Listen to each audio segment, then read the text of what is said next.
Let me ask you something. Have you ever opened Instagram for just 5 minutes and somehow ended up feeling worse about yourself? Maybe you saw someone getting better grades, someone traveling, someone looking happier, and someone living your dream life. And suddenly your own life felt smaller. Now, here's the scary part, nothing in your life has actually changed. You still had the same friends, same goals, and the same opportunities. But somehow, after a few minutes of scrolling, you felt less confident. Why? Because social media is not just taking your time, it is quietly taking your self worth. And most people do not even realize it's happening. Today, we are going to talk about the three ways that social media destroys self worth: comparison, validation addiction, and doom scrolling. And trust me, each one is more dangerous than it looks. Let's start with comparison. Now, most people think comparison is harmless. They will say, "Oh, I'm just seeing what other people are up to." But here's what I realized: comparison doesn't just show you other people's life, it changes how you see your own. Let me explain. Imagine two students, both are 16-year-old, both have same goals, both wants to be successful. One day student A spends an hour studying while the student B spend an hour scrolling on the social media. During that hour, student B sees someone getting a scholarship, someone winning a competition, someone buying a new home, buying a new phone, and traveling abroad, and maybe someone showing off their perfect life on the social media.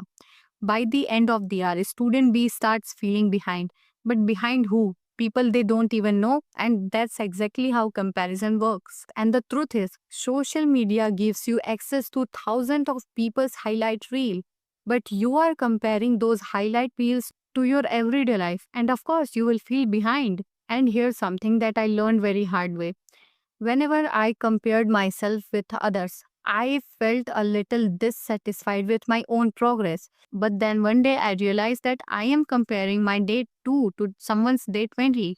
And that's a game that nobody wins. The lesson here is simple: focus on what you are building, not on what everyone is showing. Because every minute is spent on comparing yourself is a minute not is spent on improving yourself. Now, comparison is dangerous, but there's something even worse: validation addiction. Let me ask you another question. Why do people post online? Most people will say to have fun, to share memories, to connect with people. And that's true. But here's the interesting part: sometimes we are not posting for a connection, we are posting for approval, and that's a huge difference. Let me tell you a story. I once knew someone who upload a picture and immediately start checking her phone. 5 likes, 10 likes, 20 likes. Every notification make her smile. Every new comment make her happy.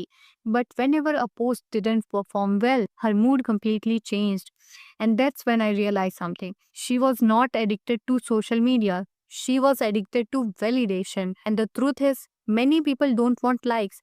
They want proof. They want proof that they are enough. They want proof that they are interesting, they are attractive, and they want proof that they are enough. But here's the problem: the moment your confidence depend on other people approval, you have given them control over your happiness. Think about it. If a compliment can make you feel valuable, then criticism will make you feel worthless.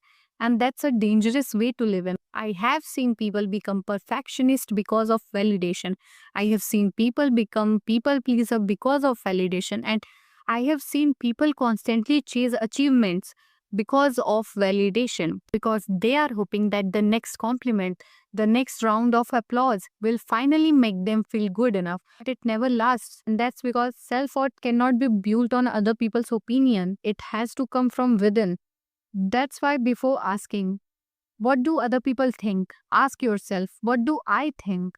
Because your opinion of yourself should matter more than a stranger's opinion of you. Now, if comparison steals your confidence and validation addiction steals your peace, now here's one more thing that social media steals: your attention, and that's where doom scrolling comes in. Let me paint the picture. It's 9 p.m. You tell yourself, I'm just going to watch one video. One video becomes 5, 5 becomes 20, and before you know it, it's midnight. Sounds familiar? Because we all have been there. Now, here's the thing: most people think that doom scrolling is just a waste of time.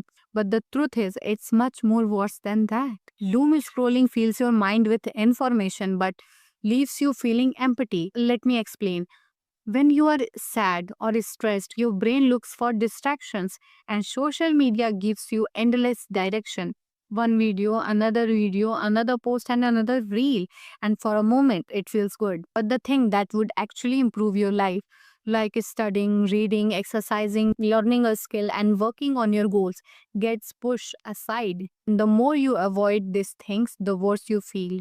I remember a friend who got so caught up in doom scrolling that she started postponing things, assignments, goals, even the things she enjoyed. Then she would feel guilty, then anxious, and then she would scroll more to escape those feelings. It became a cycle, and that's what doom scrolling does.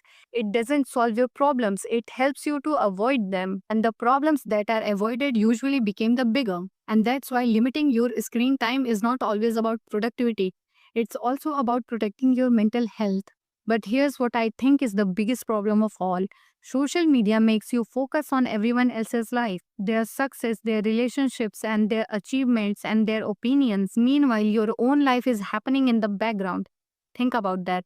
Some people know every detail about celebrities, every breakup, every controversies, every achievement. But if you ask them what they truly want from life, they don't know. And that's sad because your life deserves more attention than someone else's highlight reel. So what have we learned? Comparison make you feel behind. Validation addiction make you feel dependent on other people approval. Doom scrolling steals your attention and together they all destroy your self-worth. But here's the good news. You don't have to let them. You don't have to let them destroy your self worth. Because the truth is, your value was never supposed to come from likes, comments, followers. Your value comes from who you are, your action, your character, your achievements, your effort, the way you treat people, the promises you keep to yourself. And that's the real self worth, not something which is given by an app, something that is built by you. And in the end, social media is just a tool. Use it wisely and it will help you to grow. Use it carelessly and it can control you. So, the next time you open Instagram, TikTok, Snap, or any other social media app, ask yourself one simple question. Am I building my life or am I just watching everyone building theirs? Because the lesson here is simple. You will never find true self worth by chasing it through a screen. You will find it by becoming a person you are proud to be when the screen is turned off.